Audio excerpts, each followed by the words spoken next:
There we go. I think we're live. We'll give Oh, all the woohoo. streams a moment. I don't know what that ding is about. Did you hear that ding? I don't Uh, think I heard a ding. okay. Well, good. I'm glad you're not hearing a ding. I'm hearing a strange ding. Anyway, we are Oh, here well. live. I'm Sarah Olivieri, and I'm super excited to introduce Camille from Yodelpop today. We are going to be talking about marketing tips for Woohoo. 2024. And I know she's brought 3 tips for us, but I know we're going to get way more value for that. So, just really quickly, tell us a little bit about yourself, why we care about what you think about marketing, and then we'll hop into what's going to be different in 2024 or what's going to be the same. Oh, awesome. Thank you so much, Sarah. It's so great to be here with you today. And real quick, I'm Camille Winer. I'm owner of Yodelpop.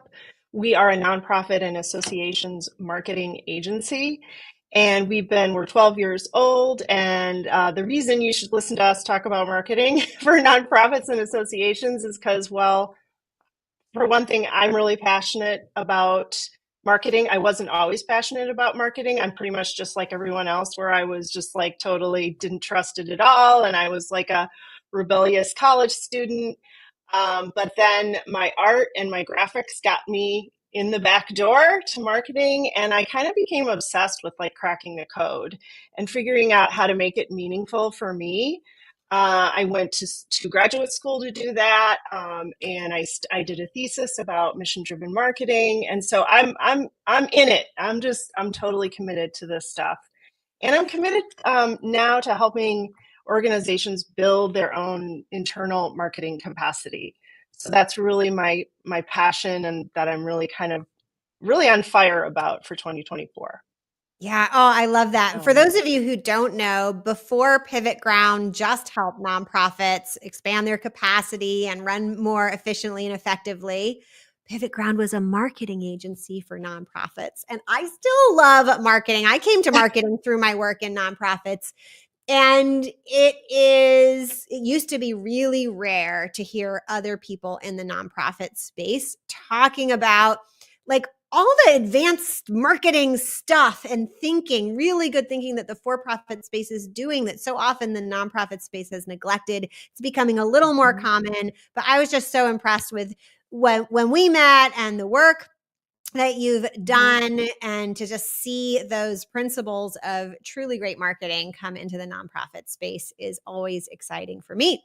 So let's Mhm. hop in. Tell us, what are you thinking? What is 2024 going to be all about when it comes to marketing for nonprofits in general?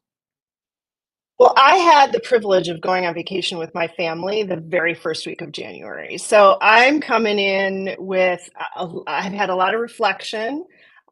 We were in Los Angeles and got to, have a change of scenery from being in Illinois. And I actually got to thinking, I found myself thinking because we have 2 teenage boys.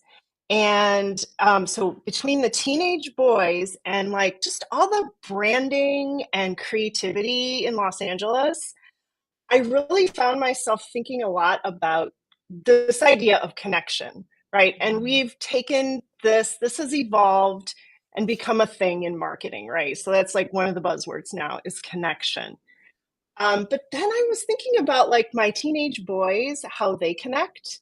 They have Mm. preferences, right? They have different ways that they like to connect. Sometimes they like to text. Sometimes they won't answer a text depending on the topic, and they'd rather have a quick phone call.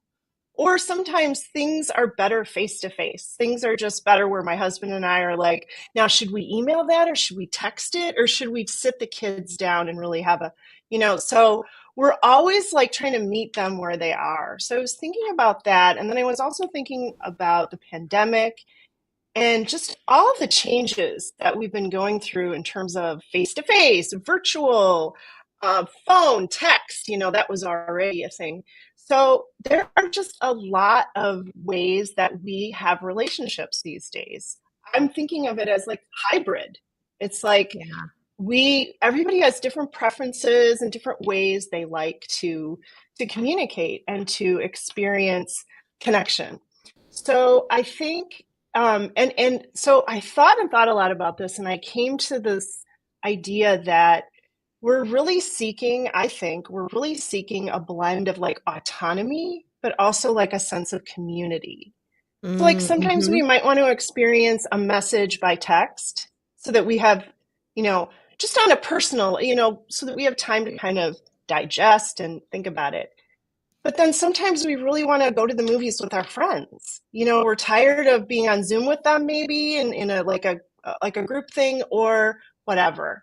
So this is what I'm thinking about with marketing in 2024 is the idea that people are really seeking to engage on their own terms. They value the autonomy and their own preferences for engaging. And yet everybody is simultaneously yearning to connect and have a sense of belonging. Yeah. So I really think that 2024 is about creating experiences in marketing that are where people feel respected first and foremost. So we have to kind of even think about all of the inclusivity and diversity of all that, as well as where are they? Where do they like to hang out?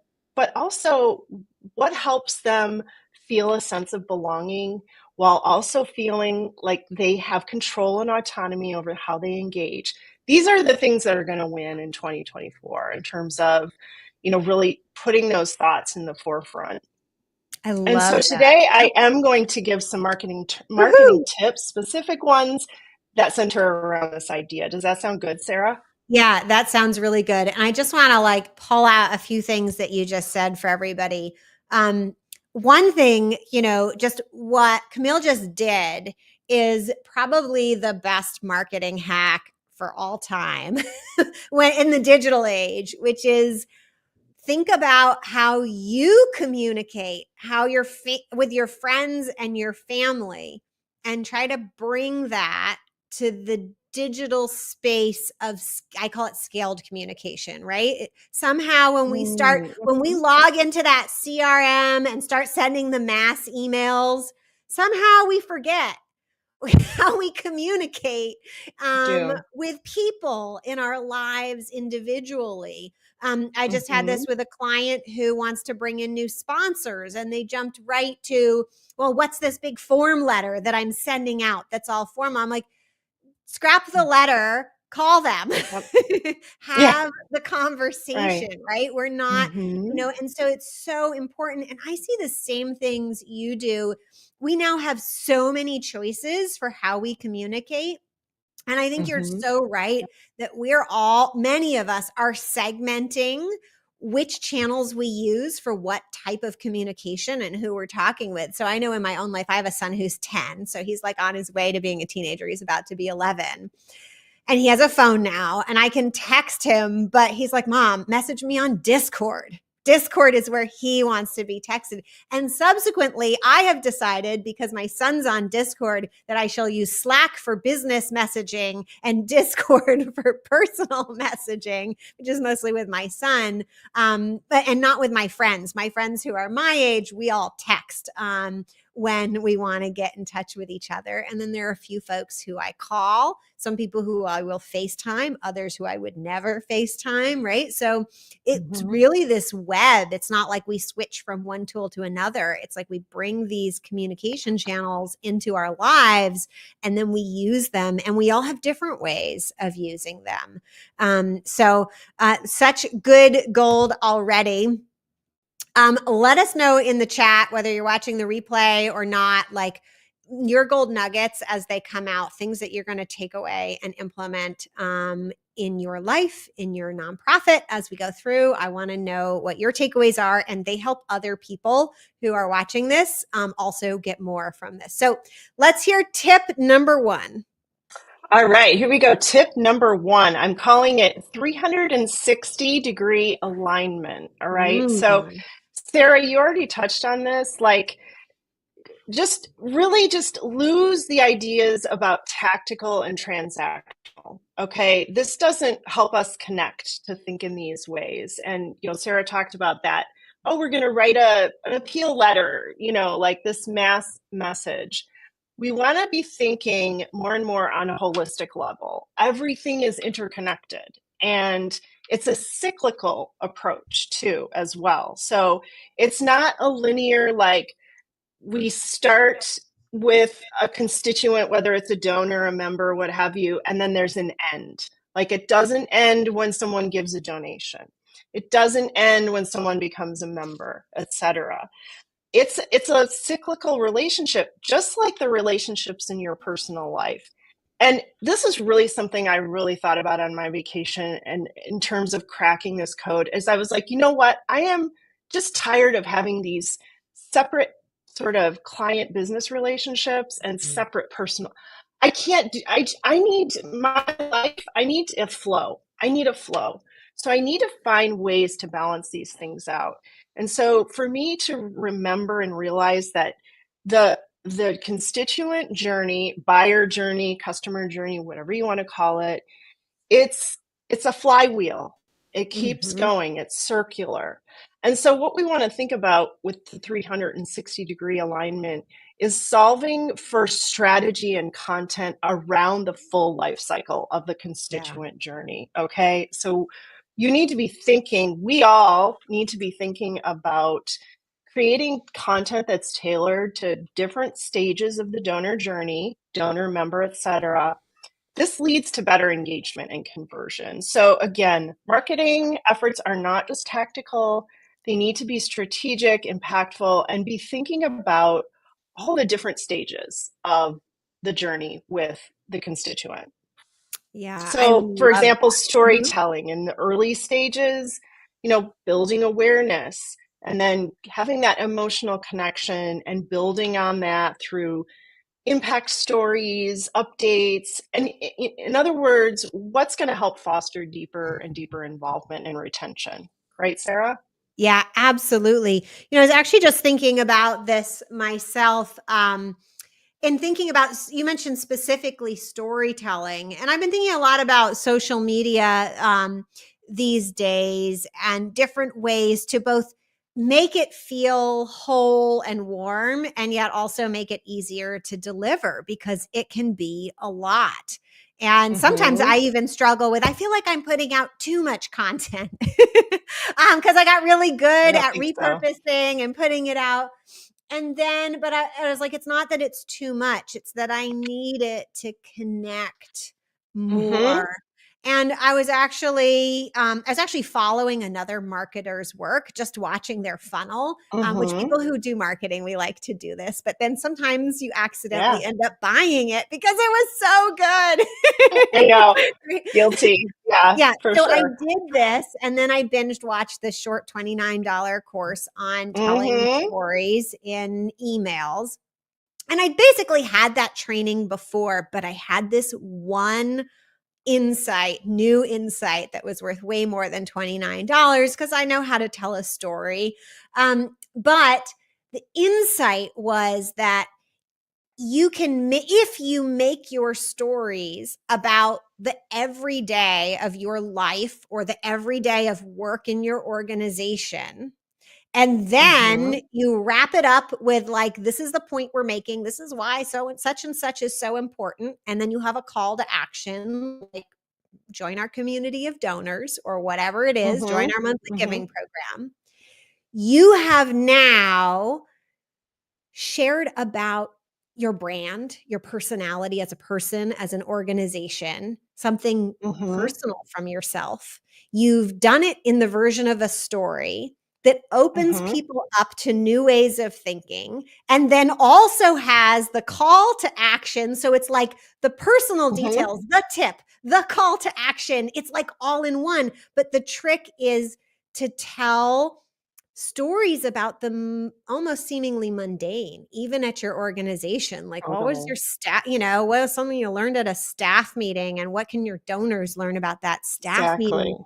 Makes people feel Yep. connected to you personally while educating Yep. them at the same time. And so I was like, oh my Yep. God, this is so great, because sometimes we're just educating and we don't teach people about what we're going through personally, and we lose that connection. And other times it's just connection, Mm-hmm.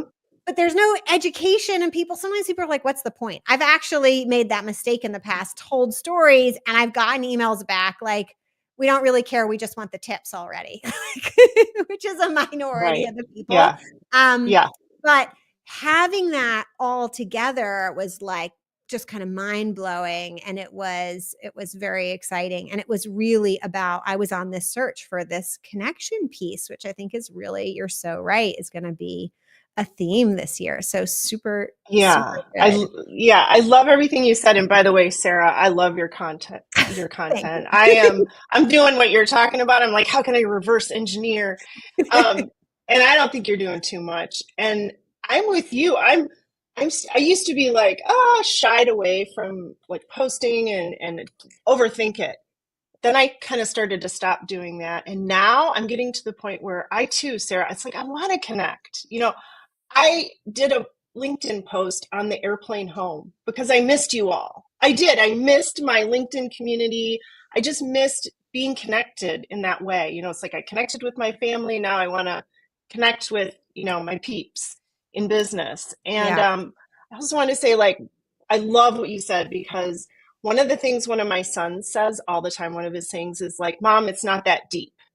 And I think with words like storytelling and other buzzwords that we've had, authenticity, and I've talked about this in social media. It's like we take it real heavy, like, oh, we have to be authentic and we have to tell story. Oh my God, we have to be storytellers. And it's like what Sarah's saying. It's like it doesn't have to be all that deep. It could just be, like she said, like one thing in a staff meeting. Or guess what? I was coming to the conclusion because I was feeling pressure like, oh, I don't have enough stories, blah, blah, blah, or I don't know how to tell my own stories. You could borrow stories. Oh yeah. Seriously, you could borrow stories.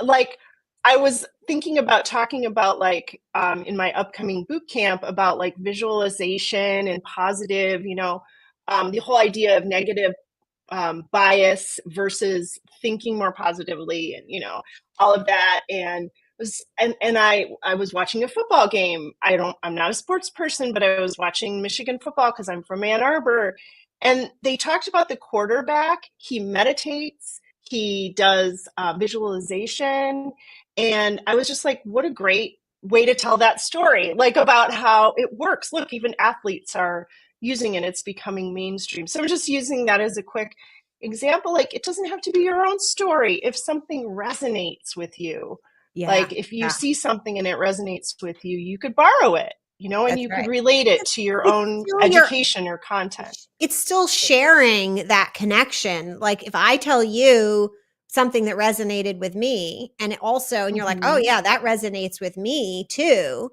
Then you get the message, "Oh, Right. Sarah and I are alike. We're aligned." Right? Exactly. We're Right. connected because that we resonate, the same kinds of things resonate with us. And Exactly. yeah, that's so important. Well, let's hear tip number 2.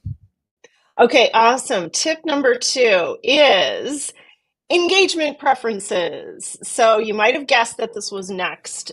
As far as we talked about content going along the life cycle stages, right? Different kinds of content depending on where I'll just say customer, right? We know it could be donor, member, buyer, any of that. Also, we want to be now looking at what are the engagement preferences? What are they for different stages and at different times for your constituent? It could be, so in other words, let me back up. So concentrating on delivering content in varied formats so that you can provide your audience with different options for engagement. So the way I was thinking about it was in the past, up to now, I've kind of been delivering content like how I feel like it. You know what I mean? Like, well, it's really much easier for me to do a webinar because then I can just, deliver the content. I don't have to, have scary interactions with people or what have you. Or come on a live because what if I screw it up and, all this other kind of stuff. Everyone's so forgiving on a So, live. That's the reason to do lives, yeah, everybody. You exactly. don't get judged for production value or anything because we're Right. live. Anything could happen. So if you're nervous about video, live is totally the way to go. Yeah. And I used to be totally nervous about video. And guess what? I just started doing it. I was like, I don't care. People can see me fall on my face. I don't care because I want to connect. I want to connect. I want to share my thought leadership. I want to educate, I want to connect with people. So instead of thinking about what makes you or your team, comfortable or convenient, think about where your audience is at and just look into those formats and just try them out and see how, they probably aren't as scary as you thought they were. They're I love it. probably not as hard as you might have, thought they were in the past. So it's about offering inviting places for audience to engage, again, on their own terms. So our communication strategies just need to be as flexible as the people that we're trying to engage with. Totally. So that's tip number 2, is to track, to look at where your audience is and where they want to be consuming your content or experiencing your content. I love that. I think, it's really, this is where content repurposing to me really makes sense. It's not as beneficial to just have tons of content. Content repurposing is about, to me, taking your content, you put it out in the first format that's long and easiest for you to put out, and then you reuse it. It's not really about reusing it. It's you transform it into the ways that people like to communicate. So I'll just share quickly for everybody here. I'm comfortable on video and I go live every week. And from that, it's not that I'm trying to create so much content, it's that I'm trying to put it in different ways. So it gets chopped up into little videos because some people just want to watch one little thing in a video. It gets put into little social cards because some people just want like a little written nugget with a picture to go with it. It gets turned into a summary email because some people don't want to watch the video. They just give me the summary in text. I got it. Yeah. Some people want both. Some people say, I want to read the summary and then maybe I'll go watch the full video. It also gets, turned into a blog post that I put on LinkedIn because some people like that longer reading experience. So it's really about repeating the same thing in different styles and formats in a way that makes it right for each person to consume and right for that platform. So I want you to really don't on our side, right? I said, I might be posting too much. You're right. It's not that, because that's how it will feel to you. When you do this well, it will feel like I'm just repeating myself all over the place, right? I'm just constantly saying this. That means you're on the right track. That's right. So you feel like because not everyone is seeing that. They're seeing it. They've got their filters on. They're seeing it when and where they want to see it. I think another big kind of thing to watch out for is when there's engagement includes listening as well as talking back. And some people like to listen on some platforms, but don't like to talk. And some people just like to talk and they're not even really listening either. So I always think of my mom when I think about this, that she checks Facebook every day. She's 80. Does she post anything maybe once every 2 years? Does she comment, or react? No. But do I know she is there every single day? Oh yeah, she's there. She's a silent grandma looking. And you have a lot of people who are listening in different channels and they won't always talk back on the same channel they listen on. So be mindful of that. So true. You might feel like it's an echo chamber sometimes, I'm just talking and no one's listening. I can't tell you how many times, both personally and professionally, I've run into people in person and they've gone, "Oh yeah, I love what you're saying on such and such." Or personally, they'll be like, "Your family looks amazing," and I'm like, "What? I thought you weren't even listening," Right. And so that comes back to that hybrid thing. Okay. So it takes getting used to, but we are connecting. It just might not always be in real time, right? But we are, it's working. We're connecting. I love that. So I know you have a third tip for us, but before we do the third tip, you do have a boot camp coming up. And I know because I'm doing a bonus training for it, but will you tell us? I cannot wait for that. Tell us about the boot camp that's coming up. And then I'm so excited for this boot camp, you guys, and gals. It relates to my third tip. So I will talk about my third tip Okay. in a second.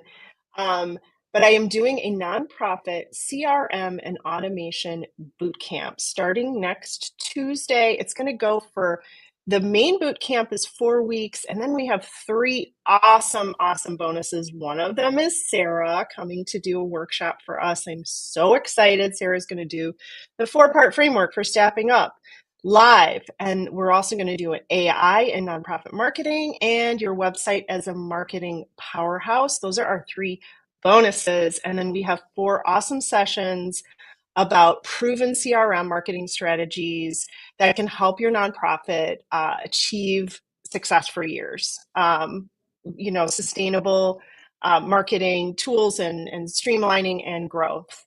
And again, this does relate to my third tip, but if you're interested in getting more information, just comment or message or put in the chat the word connection, and we will Sarah will get you that link so that you Yeah. can learn more about that and get in on that boot camp Yeah. because it's about to go I live I very have to soon. say, over the years, probably the number one question I have been asked or heard nonprofits ask is, what CRM should I use? And if you ever ask Yeah, that question, you should take this boot camp because for sure. there's, the tools are important, but how you use them and the Exactly. processes to make it work Hmm.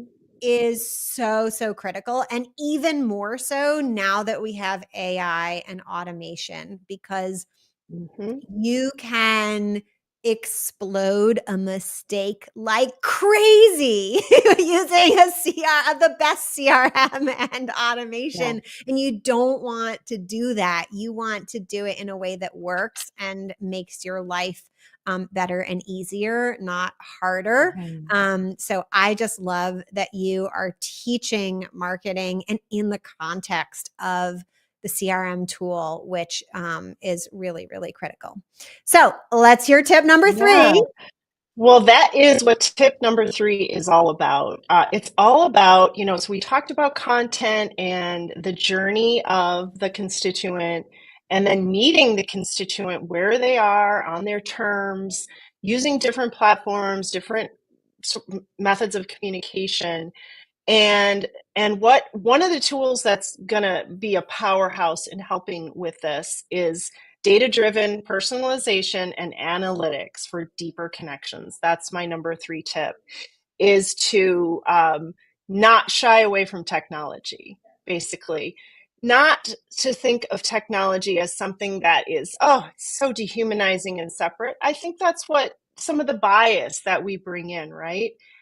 But actually, it's the opposite. We've found it to be the opposite in our work with our clients and our work with our own agency, is that a CRM and automation system, preferably an all-in-one marketing system, not cobbling and Frankensteining together different things, because that's not how you're going to save time. That's not how you're going to get your mission out there, is by futzing around with different things. Okay, we'll get into the tools and stuff in the boot camp, and that's not the most important thing, but it's just a highly recommended. You have some things that you integrate things as best as possible, and then you leverage that system for creating engaging experiences for your audience. You're going to get more impact and return on your marketing investment. You're going to speak more directly to your audience. You're going to make each interaction more relevant and meaningful. And guess what? You're going to save a lot of time on your team. We all know that us humans, we can't do everything in this fast-paced, world, especially of marketing. And especially we have urgency when it comes to getting out. You all have urgency when it comes to getting your mission moved forward. Isn't that what we're all here for? Yeah. We don't have time to not get that awareness out there. And that's where automation and a CRM and marketing tools that are all combined can come in handy. Also, those analytics. So this is the last piece I really want to talk about. Mm-hmm. It ties everything together. You know how we talked about the content along the way, and then the different engagement, avenues, meeting people where they're at different stages of their journey. You might think, well, how do I know what that is? What if I get it wrong? Like, what if I map out the member journey or the donor journey, and then I map out all their engagement, preferences, but then I get it all wrong? What do I do then? I put all that work into it. Well, that's where analytics come in. You're going to be tracking this activity all along. And then you're going to be able to iterate and improve on that. And you're going to have these systems in place where you're just going to be able to quickly do that. It's all about feedback. And really, I'll just end with, isn't that what relationships are all about? Isn't that what connection is all about? It's like, we don't have to be perfect. We don't have to do it perfectly. We get to just do it, make mistakes, or learn as we go, like we learn in relationships, like I'm learning with my teenage boys. How do I, oops, I didn't quite do that right. Let me correct that and try again and tweak that a little bit. And so that's also where you're going to have these where tech is really going to come in handy and give you data to improve on your relationships with your audience. Yeah, I love that. And those two things need to work hand in hand. We talked about earlier, right? Some people are just listening, but your data can tell you like how many people are listening. It can potentially tell you, if you have it set up right, who's listening, right? So you can actually get feedback on how people are responding to your content, even if they aren't replying. And I love what you said about an all-in-one CRM. I think that didn't used to be the case because we weren't advanced enough in CRMs. Nothing could do kind of everything that well. There were a few systems, they were quite expensive, and there are a few that were good in the for-profit space, and not too many nonprofits dove in. And there are still some of the early ones that are, in my opinion, are overcomplicated. And I'll just talking of stories, you really need to learn what systems and processes you're going to use before you pick your tool. So I had a client years ago who they just went and picked a tool without me. They got a pitch for a very expensive tool, which wasn't actually the right tool for them. And they just blew $30,000 because they were locked into a contract for something that wasn't the right fit, and no, they could not get their money back. And that's just, I'm all for spending $30,000 that's going to get a return on your investment. Absolutely. But $30,000 because you put the tool before the process. That's right. A really avoidable mistake. And you can avoid those mistakes too. Agree. You better be making sure it's the right fit for your organization. And that's something we cover in the CRM and automation boot camp. We start with understanding what your marketing, who your audience is, what your marketing strategy, what your KPIs are. All of that is the foundational stuff. And then you look at how the tech is going to support that for your organization. I love that. Absolutely. All right. So everybody remember, put connection in the chat. I will be checking in as soon as we hop off and deliver those links to you wherever you are watching.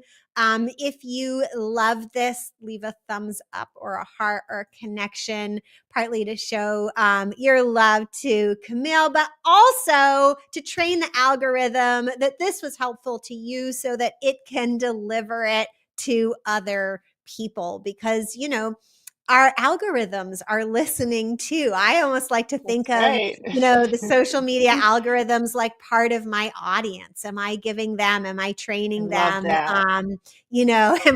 I loving on them? Are we connecting? Like, is the algorithm loving back on me? And really, one of the best ways that you can help others in the nonprofit space is to like and comment on the tools and resources that you find helpful to you, because that actually trains the social media algorithm to dish it up to other people like you. And so it's a great way to kind of like pay it forward and spread the love.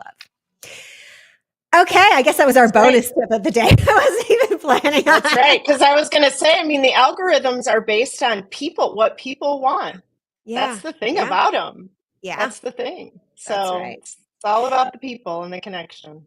That's right. Well, thank you so much for coming in today. For everyone who's watching, if you're not on my email list and you would like a summary version of this email, you can go to pivotground.com/sign up and you will get a summary. If you do it right away, you'll get it soon. If not, you'll get summaries and announcements about future live trainings, and comment connection, or you can put bootcamp info and I will message you the link to the upcoming bootcamp, which starts next week. Don't hesitate. Get in now. You'll want to do it right away. It's really great program put together over 4 weeks plus 3 bonus weeks. So thank you again. Thank you, everybody. Any final words? Thank you, Sarah. Thank you for having me. It's been absolutely fantastic. My pleasure.